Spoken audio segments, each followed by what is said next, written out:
Good morning. It's been a morning already, but we're ready to get to work. So I had to go get my truck this morning, my Ram. We got some new tires and they look nice. They look real nice. We'll check that out later. Right now we're taking the Chevy. We're gonna load up one of those pallets with those shanks on it from the chisel plow that we took off, and we are heading to Berkey. We're gonna stash them in the barn down there.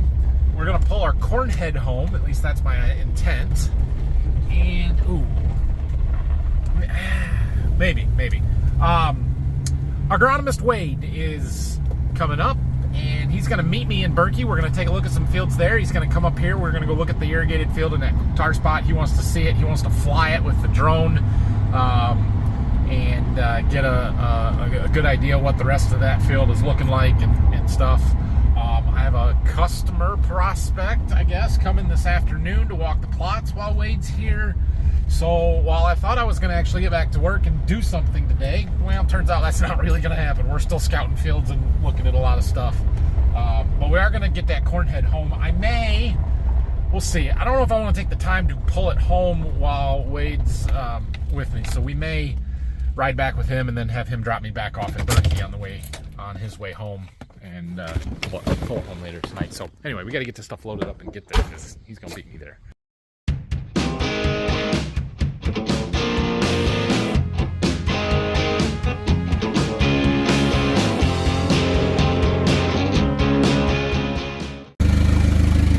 Chisel plow shanks.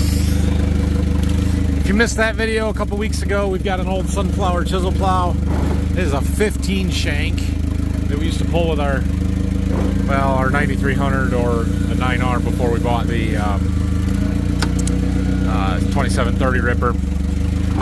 We don't really use it much anymore, but we got it out and took 2 shanks off of each side, 4 total, to turn it into an 11, so we can pull it with our front wheel assist tractors, either the 8R or the 8430, 8RX if we wanted to. Makes it a little more functional for us. We're going to use it to work down tile lines and just mostly for dirt working stuff, not really actual heavy tillage. But we've got these extra shanks now, and well, they're sitting on pallets in the back of the shop, and I don't want them there, so we're going to take them and throw them in the barn at Berkey, where they're there if we need them, but out of the way. And yeah, out of the way. We made it. Wade's already here waiting for me. You're gonna have to be on video today, Wade.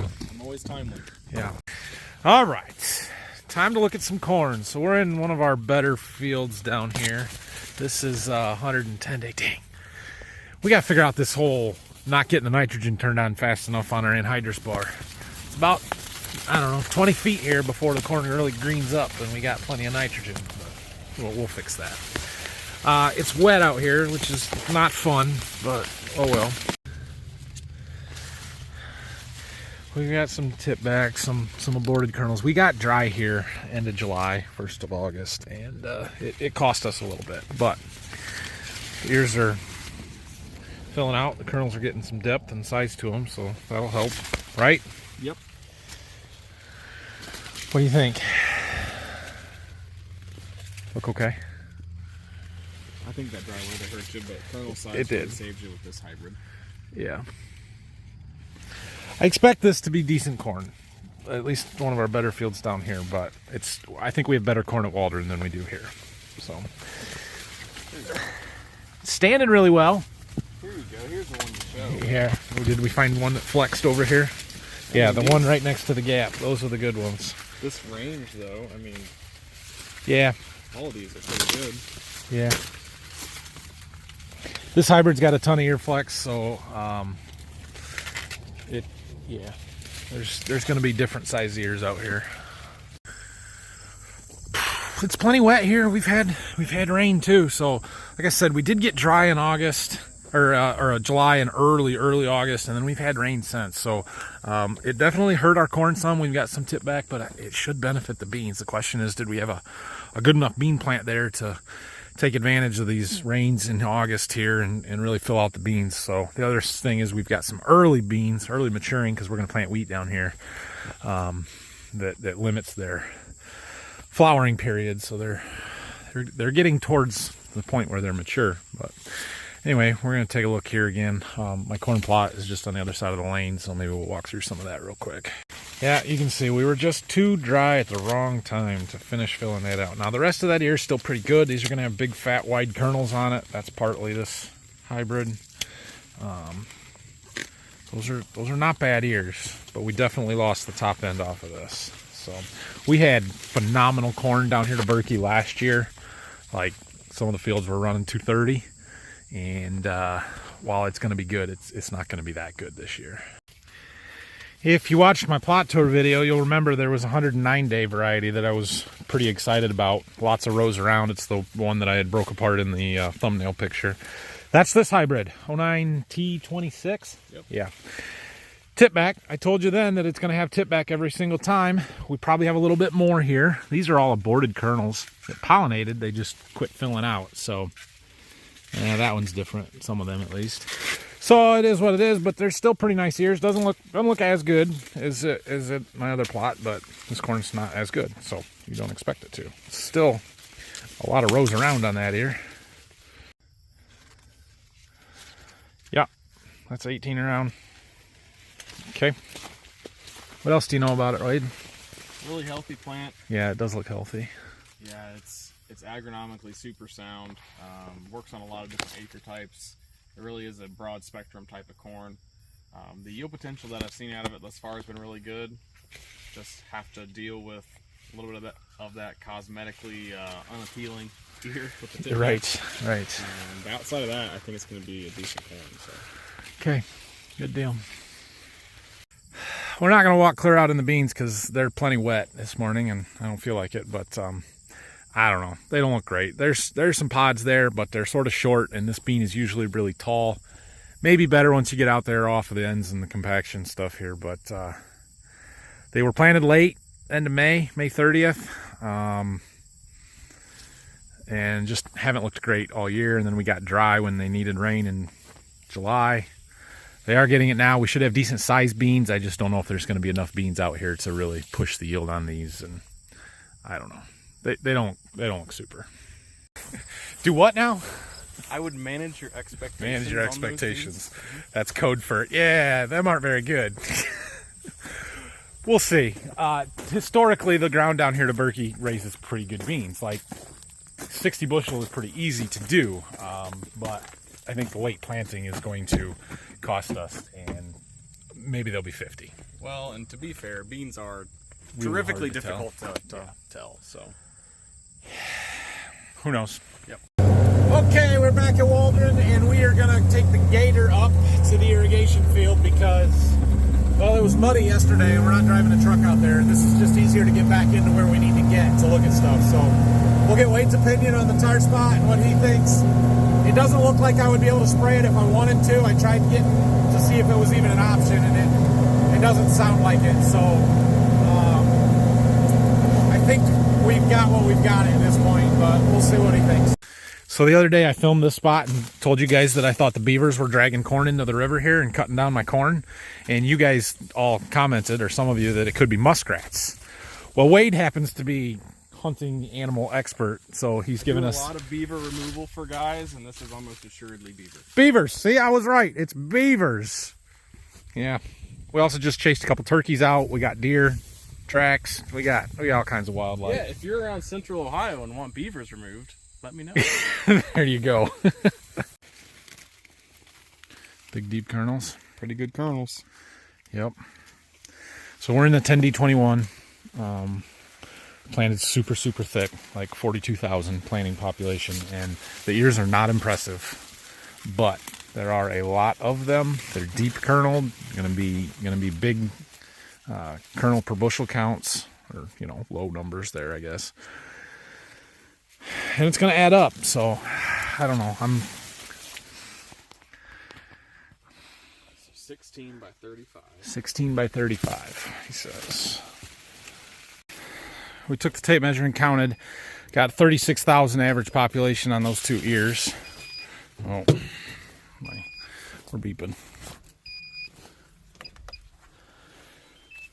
What do you have? A 16 by 35? Yep. Let's say times 36. 75 or 80,000 currently. Do it at 80. We'll start there. 252. Okay, now go back. Do that again. And do it at 70.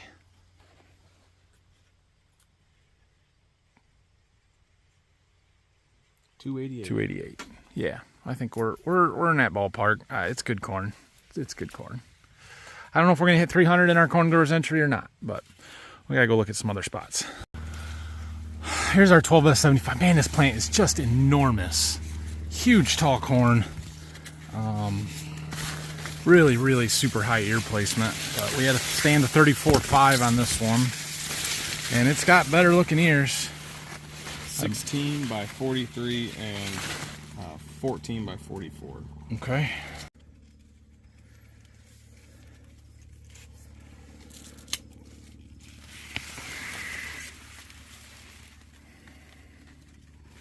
Do 80,000. Mm-hmm.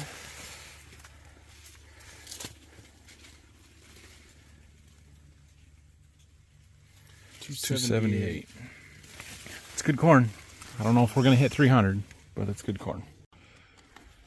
Drones, lots and lots of drones. So Wade's gonna fly his, and he got an NDVI imaging software deal. So he's gonna tell us where the best spots in the field are.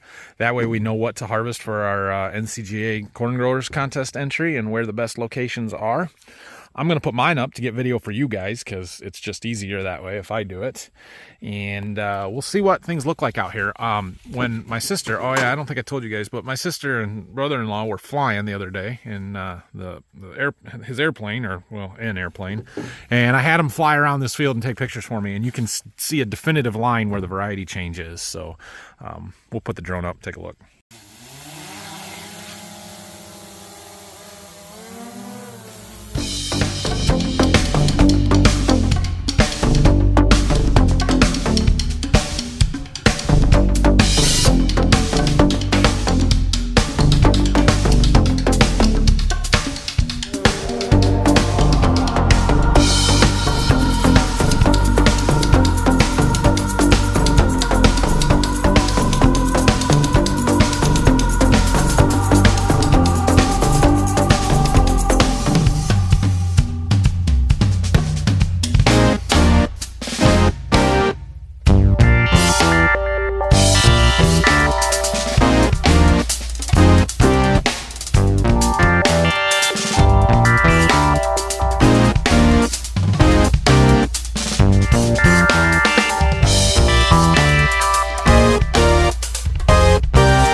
So Wade's drone actually has, like I said, he's got an app that they take NDVI images and stuff, and it can give me kind of a plant health imagery map. I'll try and show you that stuff later after he gives it. It's probably got a process for a while. Might get it today, might not. I don't know.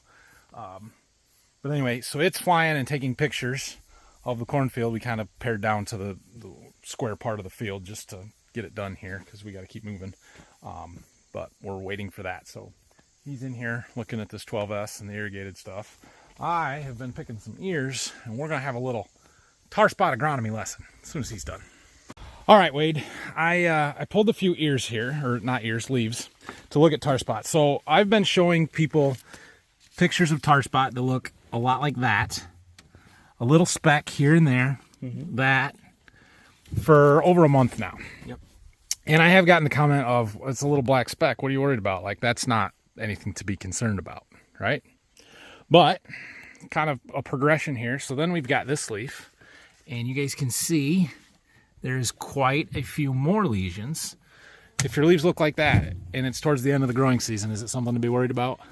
You're at dent right now, so at this point, I'm not too concerned about that leaf. So the later in the season we get, spots like this, you're right, they're not going to be an issue. Here's where it starts becoming a problem, right? Because we started with this leaf with just a few specks on it, but now look at this one.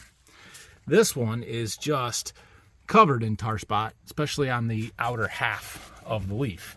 And you can actually see this leaf starting to die off a little bit, right? So if we have that earlier in the growing season, major problem, especially higher up on the leaf. And you can see this one here has the same type of lesions, and the leaf is actually dying. So that's kind of the progression of it. So at what point do we be concerned, and what do we do? If we were much earlier in the growing season, so if we were finding tar spot around the tassel time, it would definitely warrant a fungicide application. At this point, when you're at dent, you're still gaining some kernel size. So we're still trying to reduce the number of kernels per bushel. So it does have an effect on yield.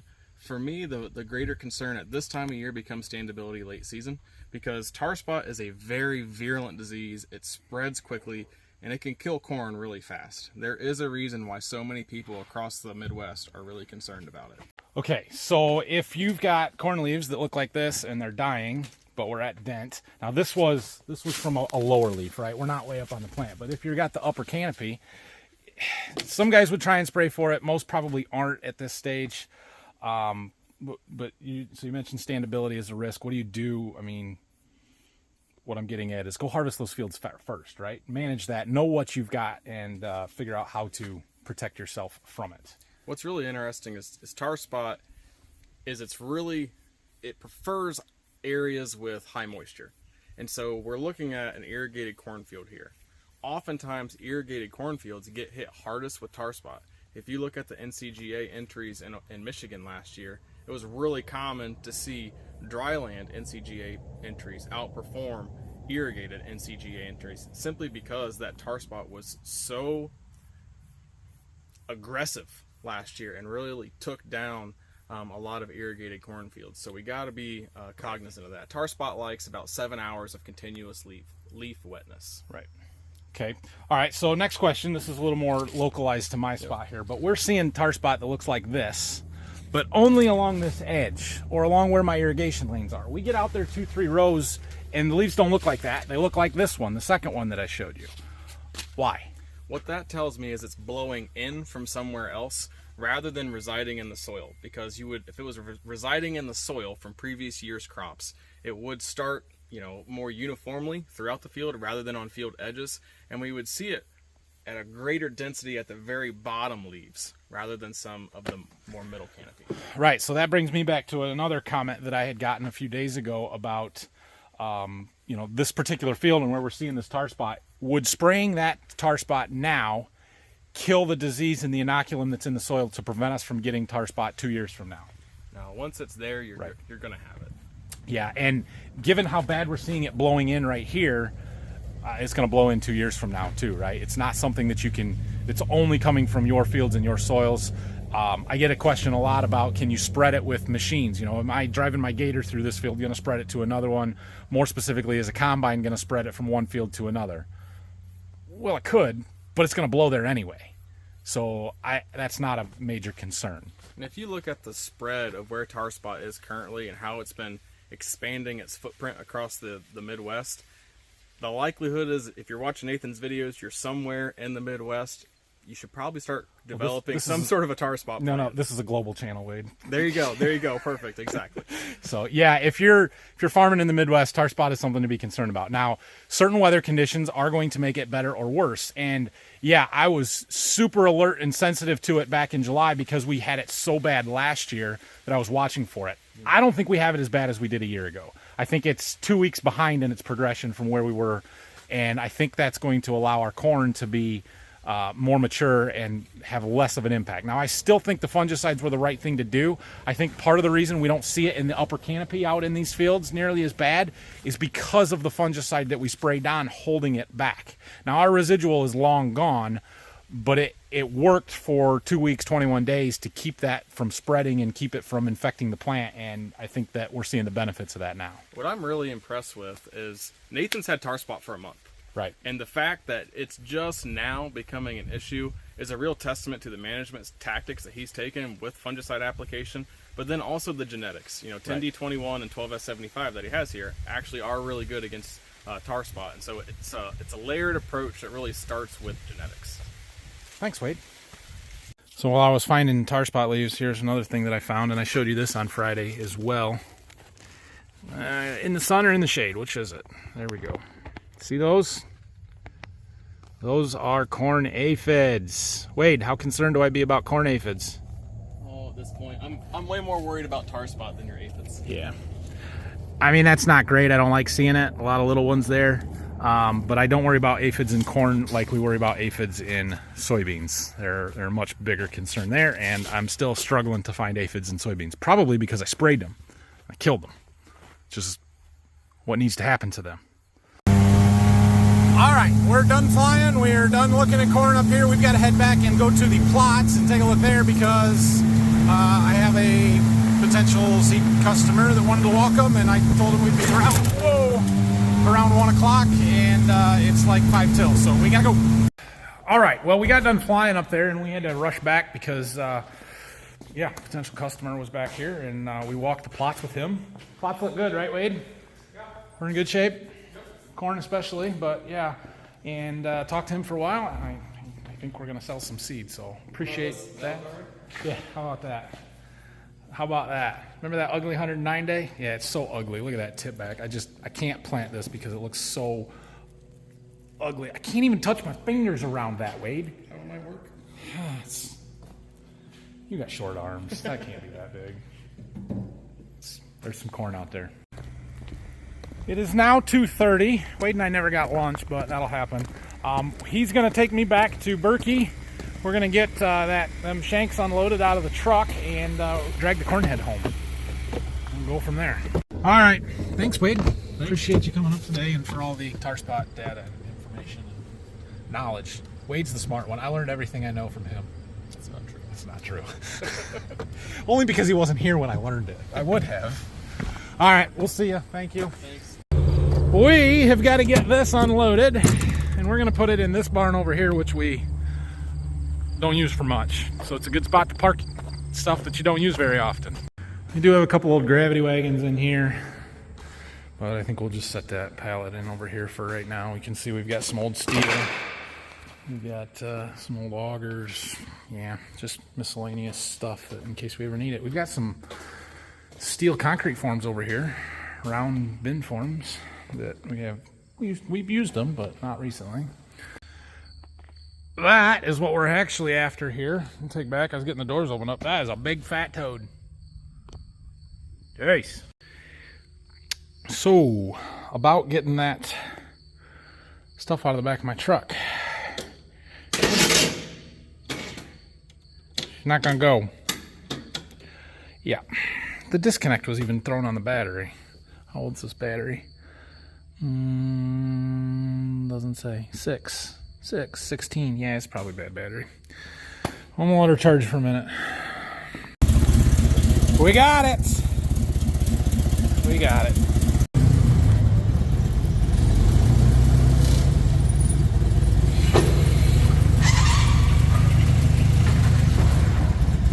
That'll work. Okay, we've got this out, and the tires all even look good. We'll go around and give them a good kick and make sure, but I think we're okay. So we went through this head after harvest last year extensively. Rebuilt everything. I took it all off and cleaned it and made sure everything was good, put it back together. I don't think we actually replaced a whole lot of components, but didn't need to. So we don't have a lot of work to do to the head itself. What we're doing is adding our stalk stompers on the back, so we'll show you that process as we get to it, maybe tomorrow. So does it get everybody riled up for harvest when they see a hole in the driveway there?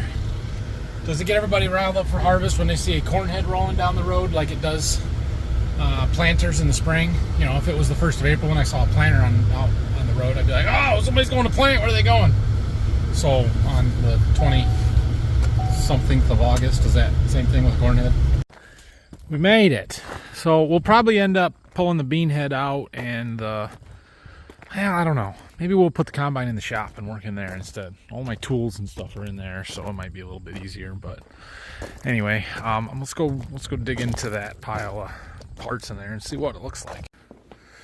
These boxes have been sitting over here for a while. We'll have to tear into them and see, but we've got those bars that we got to mount on, and then I haven't really opened these up yet to know what we've got. I don't really want to tear them apart too awful bad right now, but I'm sure we've got, yeah, lots of brackets that have got to get mounted and all kinds of stuff. So I'm sure once we do one, the rest of them will be the same thing and pretty easy to do. It doesn't look like it'll be terribly hard. I got some stuff in my truck and stuff from when we were working with that seed customer that I needed to come and get. And check out my new tires. They look nice. Toyo Open Countries. These are what I ran on my my Chevy truck. Different size, obviously, but gives it a little more aggressive look with that tread pattern. I like it. They wore really, really well on my Chevy. Got more than 30,000 miles like the originals on this truck, so we'll see. Got a little cleaning up to do on my rims, it appears, but that's okay. So anyway, I am going to spend the rest of the day putting together some seed quotes for a couple of guys, and then we're going to head for home, which is right there. How nice is that? So thanks for watching today. We did at least get the corn head up here. So Brock, I think, is going to be around tomorrow. We'll try and get the combine out, start working on getting them stalk stompers put on. I know we've got time. You know, we're not shelling corn in a week by any means, but things do get busy. Like I said, I've got a lot of seed business stuff to keep doing over the next few weeks, so I want to keep moving on that. We'll see what else we got going on. I think I got somebody coming tomorrow morning to take a look at some stuff that may be cool. We'll see. And I don't know what else is going on. I need to move some dirt. That's what I need to do. So we had a guy come in and do all this grading on this stuff and level off all that dirt that I had hauled in here. Well, we need more. We need more for the other side and up there closer to the house where that lighter dirt is. So it's drying off enough now that tomorrow maybe we could move some dirt. So anyway, thanks for watching. Hit that like and subscribe button. Wait, we're taking the gator, not the truck. Questions, comments, leave them down below, and we'll see you in the morning.